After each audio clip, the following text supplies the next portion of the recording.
This is a must-do thing for anyone getting married in Kashgar. You have to come to Kashgar ancient town and take photos with the aesthetic dirt walls. Gotta touch the sheep butt. It's actually quite easy to climb up the stairs like this in this extremely uncivilized fashion. Welcome to Kashgar. It's a remote oasis in the vast Taklamakan Desert, known for its Silk Road history, thick sheep, and spontaneously dancing locals. It also happens to be my boyfriend Asajan's hometown. We just arrived here after a 3-night cross-country train ride, and we're spending a couple days in the city before we head to Asajan's family's village. And we actually have some important tasks to complete. One of them is to find a place for my family and my friends to stay when they visit in May.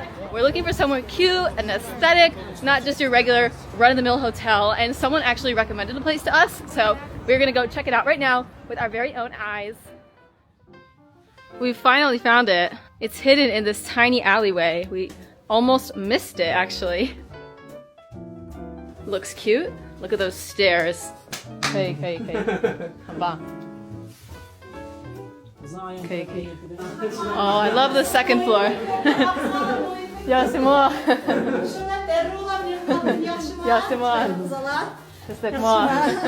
Oh my goodness, I love it. It's so maximalist.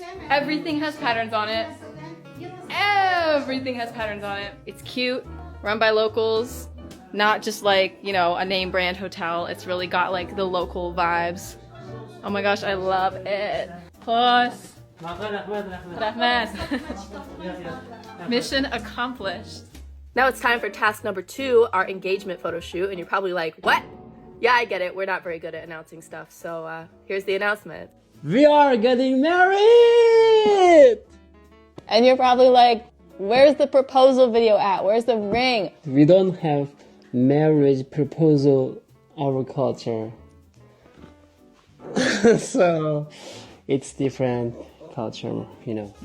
In Uyghur culture, it's actually normal from like the moment you start dating to talk about marriage. So it's like something you're just talking about throughout. So there's not like this sudden moment where it's like, will you marry me? So we like don't have a proposal video. 其实我们民族里没有这个求婚这个概念，就是家人最后自己随我们结婚的时候才说这个我们有对象这个事儿。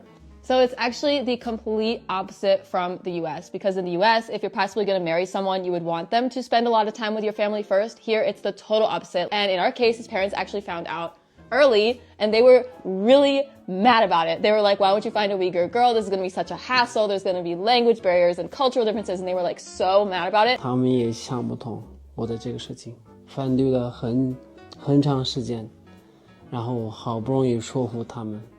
我们能走到今天很不容易。 But when he told them we wanted to get married, then they were just kind of like, all right, well, that's that then. And like they've been very accepting ever since then. But yeah, under normal circumstances, you don't even tell your parents you're dating someone until it's basically time to marry them. And in the US, a lot of people will get engaged and then they'll have like a year or so period of being engaged before they have the wedding. And that's just like not how it works here. Like when you're engaged, you are having the wedding very soon. So for us, for example, we're having the wedding in like within a month or two. And because my parents don't even live in this country, that has like further complicated stuff, because like there should be a meeting of the parents maybe like a month or so before the wedding, but it's just not feasible for us. So they're gonna meet like at the time of the wedding. They're coming one time and that's that. So yeah, we've had some difficulties in our relationship. My family was very opposed as well because like same reason basically. It's a very different cultural background that he's from. So they were just like, why not pick a guy from like Zhejiang where you live? But I don't know, things just didn't work out that way, okay? It's not like I like came here and like picked him, you know, from like a grocery store aisle. It's like we just vibed, okay? Anyway, now that we have gotten that explanation out of the way, back to the engagement photo shoot. I'm not really a dress person, I'm not gonna lie. You've probably never seen me wear a dress before, literally ever, and this is probably the only time you will ever see me wear a dress. I don't know, I do feel more intrigued by these than by white, like typical bridal gowns though. There's so many colors and patterns, and it's just very appealing to my maximalist spirit. So the inner dress looks actually a lot like an 1800s nightgown. This is the actual outfit that goes over it. It's green because Uyghurs like colorful stuff. They have outfits in every color of the rainbow in this place. And there were some outfits that were even louder than this. And I was like, that's too much, you know?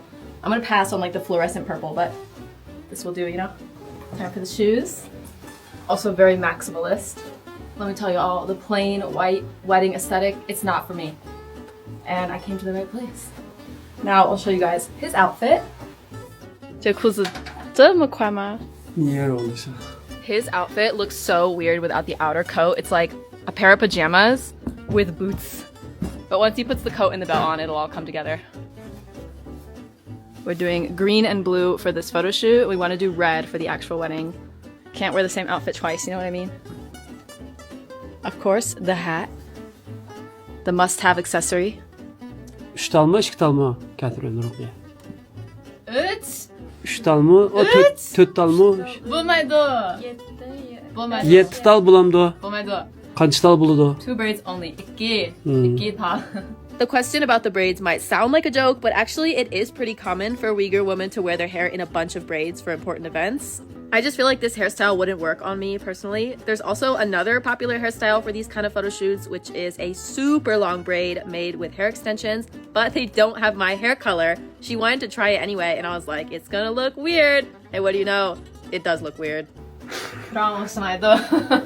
It's too obvious it's not my hair. So to the stylist's dismay, we went with these 2 sad little braids made of my sad little real hair. So normally for this kind of photo shoot, you would have a full face of makeup, especially around here because Uyghur women love their makeup. I want to look like myself in these photos, and because I never wear makeup, if I'm wearing all this makeup in the photo, it's like, who's that? You know what I mean? We're on our way to get our photos taken.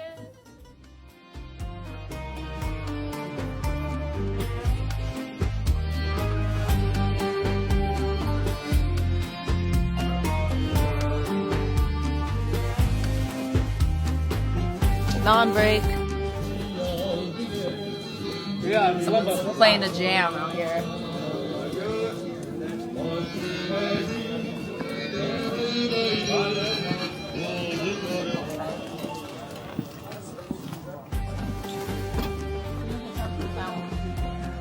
So this house is what homes around here would have looked like 300-ish years ago. So it's like stepping a little time machine. And we're gonna take some photos in here because it's cool. Look at it. So when we say a home from 300 years ago, it's really a home of a wealthy person because it's huge, and there's also some very ornate fancy things that the average peasant would not have had, like this.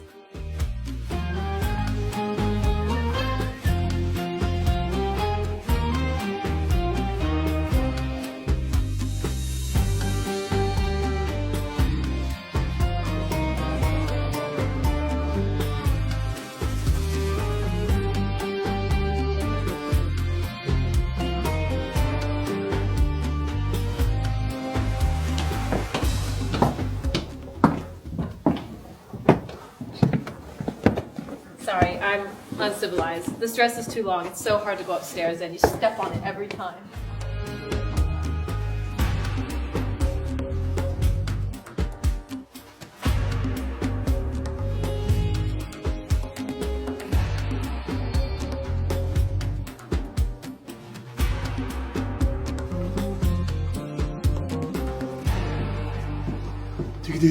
Finished.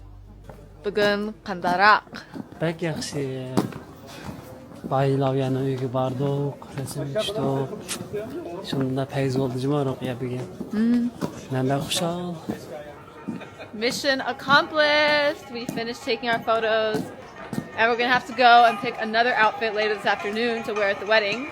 And hopefully it won't take 100 years like choosing wedding dresses always does. You know, people are always like, oh, it took me weeks to find my dress. Oh, hell no. It has to be done today. I will figure it out. I'll find a way. Like, I have to get this done within just like a few hours.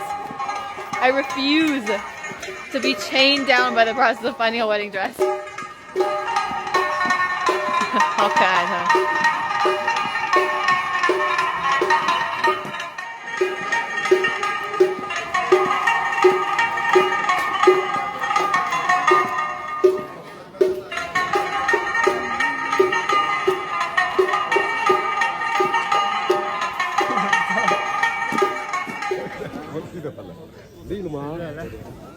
Men qarama. 好难。 And if you want to see what outfits we picked, well, you're gonna have to wait until the wedding vlog comes out. Up next, we'll be celebrating the Nowruz festival with the Chinese Tajiks in Tashkogan, and then we'll be heading back to Asajan's home village to show you guys life in rural Kashgar. Stay tuned, see you next time. Gotta touch the sheep butt. 来来来，摸屁屁。